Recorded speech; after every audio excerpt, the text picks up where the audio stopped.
secretion is creating a polypeptide, and its job falls onto the ribosome, but this version of the protein is still far from what it needs to be.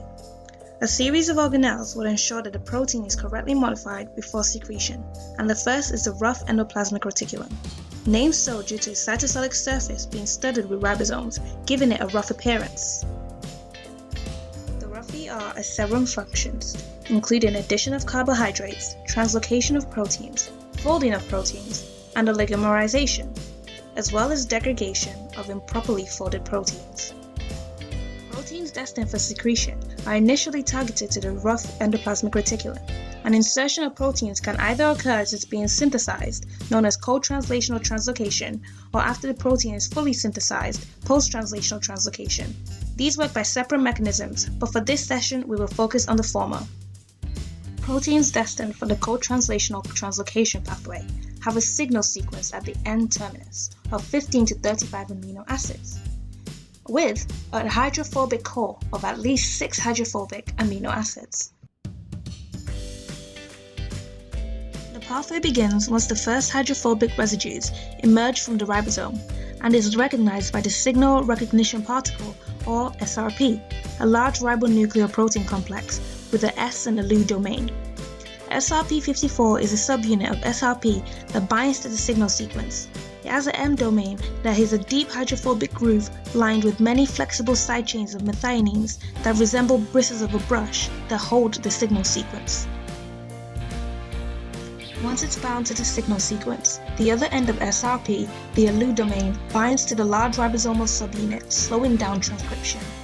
This is due to elongation factors bound at the large ribosomal subunit that compete with the LU domain. This is essential to allow time for the ribosome to dock at the ER membrane before an excessively long polypeptide chain makes it hard for it to be inserted into the ER.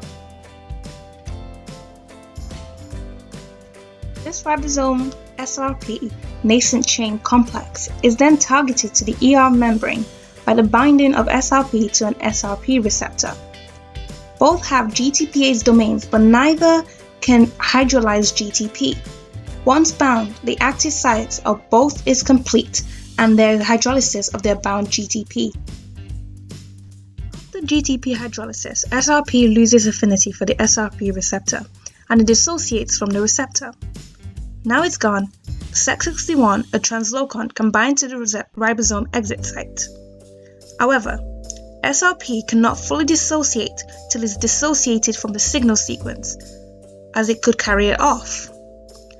Also, now that SRP is gone, translation can resume as normal. Sec61 is a transmembrane protein. It is associated with protein factors like TRAM and TRAP that help facilitate binding to Sec61.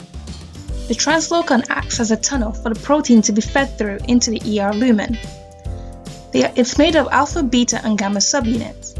The alpha subunit is composed of 10 transmembrane helices wrapped around a pore that is blocked by a hydrophobic constriction ring and a short helix called a plug that plugs the channel. A lateral gate is formed between 2 pairs of helices that can separate to open the pore. There are 3 phases of Sec61: quiescent, primed, and open. The quiescent phase is where the pore is fully closed. The primed state is where the lateral gates open due to the interaction of the ribosome to the translocon. The open phase occurs when a signal sequence takes advantage of the ajar translocon and binds to the lateral gate walls, propping it open wider and wider till the plug is eventually displaced and the polypeptide can pass through.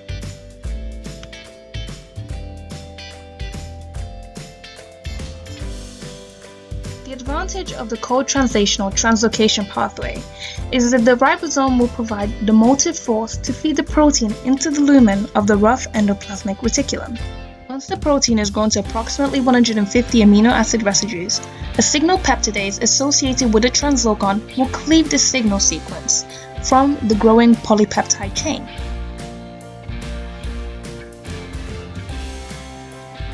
Once the full polypeptide is inside the lumen, it is introduced to a wide array of proteins and these are going to be responsible for the folding and initial modifications of the polypeptide. One of the first being BIP, a chaperone protein. It binds to the polypeptide and stops them from aggregating, as well as encourages them to fold. Another enzyme is oligosaccharide-transferase. This adds preformed oligosaccharides to a nitrogen atom on asparagine residues in an appropriate position on the polypeptide. This is known as N-linked glycosylation. These are flexible hydrophilic side chains that also prevent protein aggregation and promotes correct folding. Other enzymes like PDI catalyzes disulfide exchange between sulfur hydro groups and cysteines, allowing the formation of disulfide bonds pertinent to correct folding. The fully folded state is ensured by a group of proteins working together in what is known as the Calnexin cycle. Glucosidase 1 and 2 will remove 2 or 3 core sugars of the side chains. The side chain now becomes monoglycosylated. This now allows the polypeptide to bind to another chaperone protein known as connexin. This binding allows enzymes known as ERP57 to bind to the polypeptide and catalyzes disulfide bonds as the protein folds. Glucosidase 2 comes back for the final glucose residue, and the protein is released from calnexin and ERP57 and is free to leave the ER. Incorrect folding means the protein can either go back to a calnexin cycle, or if the protein continually cannot be folded correctly, it will be degraded. Coprotein complex 2 coated vesicles move material from the ER to the ER-Golgi intermediate compartment and Golgi complex, moving cargo in an anterograde direction. Specific proteins are needed to shape the ER membrane, select cargo proteins for transport, and form a protein coat around the cargo. The G protein SAR1 is recruited to the ER membrane, specifically to the ER exit sites, in a GDP-bound inactive state. Sec12 is a protein restricted to the ER membrane which activates SAR1 by exchanging GDP for GTP. Upon SAR1 activation, the N-terminal alpha helix inserts itself into the ER membrane, anchoring SAR1 to the membrane and causing the flat membrane to curve. SAR1 GTP recruits the heterodimer Sec23-Sec24, which puts more pressure on the curved membrane surface. Sec23, a GTPase activating protein, directly interacts with SAR1 and plays a catalytic role in the GTPase activity of SAR1. Sec24 is responsible for recognizing and binding to the export signals in the cytoplasmic tails of proteins in the R lumen destined to be transported to the Golgi. The interaction between membrane-bound SAR1 and the cargo-carrying Sec23-Sec24 heterodimer forms the pre-budding complex. The heterotetramer Sec13-Sec31 forms the outer structural protein coat and completes the pre-budding complex by collecting all of the pre-budding complexes and shaping the membrane into the final bud filled with cargo. The fully formed COP2 coat separates from the ER membrane to form the COP2 coated vesicle ready to transport to the Golgi. Once the vesicle has left the ER, the GTP bound to SAR1 is hydrolyzed, causing disassembly of the protein coat. The vesicle moves along microtubules towards the Golgi, where their membranes fuse to deliver cargo into the Golgi.